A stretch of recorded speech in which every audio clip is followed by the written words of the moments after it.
बिस्मिल्लाहिर्रहमानिर्रहीम वस्सलामु अला मन इत्तबा अल हुदा। हिदायत की इत्तबा करने वालों को राहत दो जहां कुरान चैनल की तरफ से सलाम अर्ज़ है।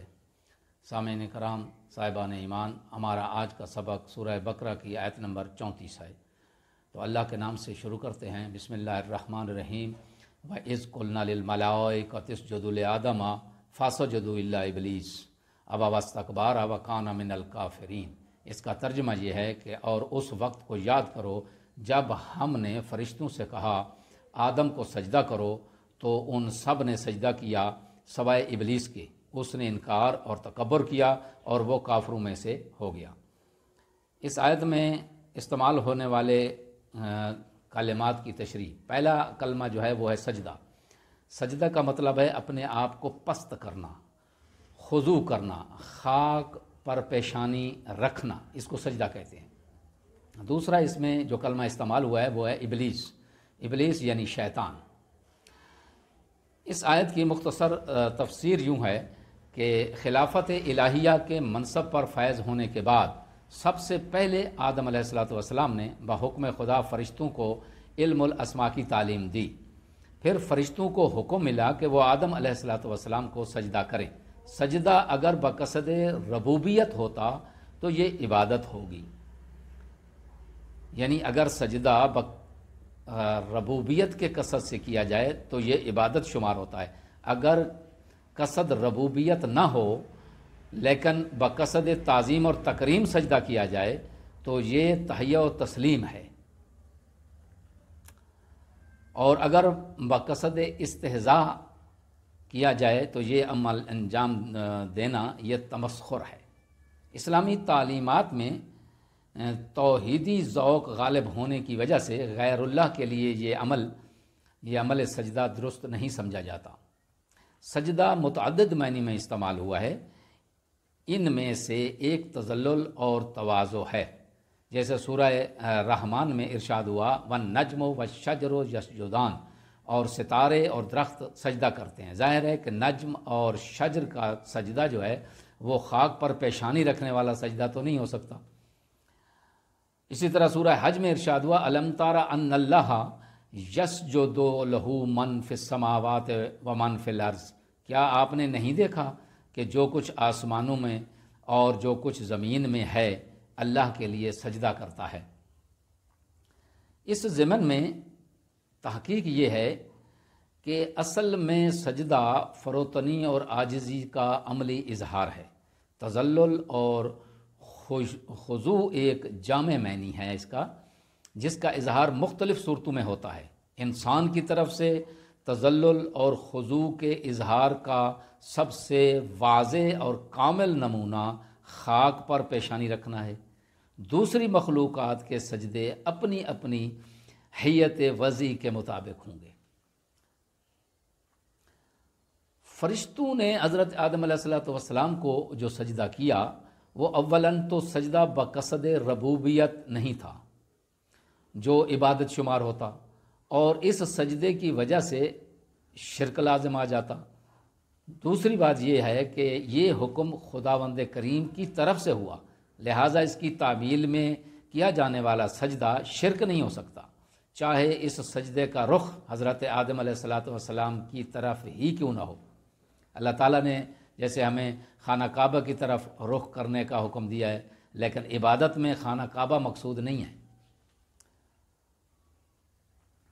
हज़रत आदम अलैहिस्सलाम के लिए सजदा उनकी इल्मी फ़जीलत की वजह से नहीं था, ये कुछ मुफस्सिरीन का ख्याल है, बल्कि फ़रिश्तों का इम्तिहान मकसूद था। ये नज़रिया इसलिए दुरुस्त नहीं है कि फ़रिश्तों का इम्तिहान लेना माकूल नहीं। इम्तिहान तो उसका लिया जाता है जो मुख्तलिफ मुतज़ाद ख्वाहिशात का मालिक और तकामुल और इर्तिका की इस्तिदाद रखता हो और नाफरमानी पर भी कादिर हो, जबकि फ़रिश्ते ना तो मुख्तलिफ ख्वाहिशात रखते हैं और ना इर्तिका की इस्तिदाद और ना ही नाफरमानी पर कादिर हैं। चुनाचे इम्तिहान हमेशा उस चीज़ में होता है जो नफ्स पर शाक गुज़रे, تو یہ نظریہ جو ہے ان کا یہ کوئی درست نہیں ہے۔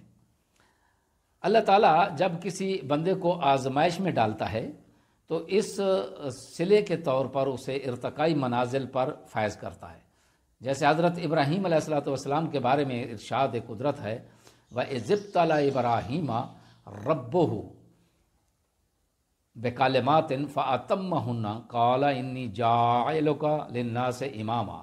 اور وہ وقت یاد رکھو جب حضرت ابراہیم علیہ السلام کو ان کے رب نے چند کلمات سے آزمایا اور انہوں نے ان کو پورا کر دکھایا۔ ارشاد ہوا کہ میں تمہیں لوگوں کا امام بنانے والا ہوں۔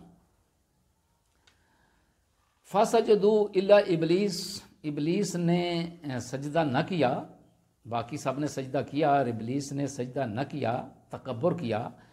تکبر عبادت کے مقابلے میں آتا ہے، یعنی عبادت کی ضد تکبر ہے۔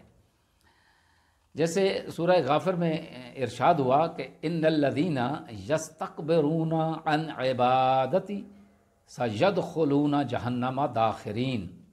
جو لوگ از راہ تکبر میری عبادت سے منہ موڑتے ہیں یقیناً وہ ذلیل ہو کر عن قریب جہنم میں داخل ہوں گے۔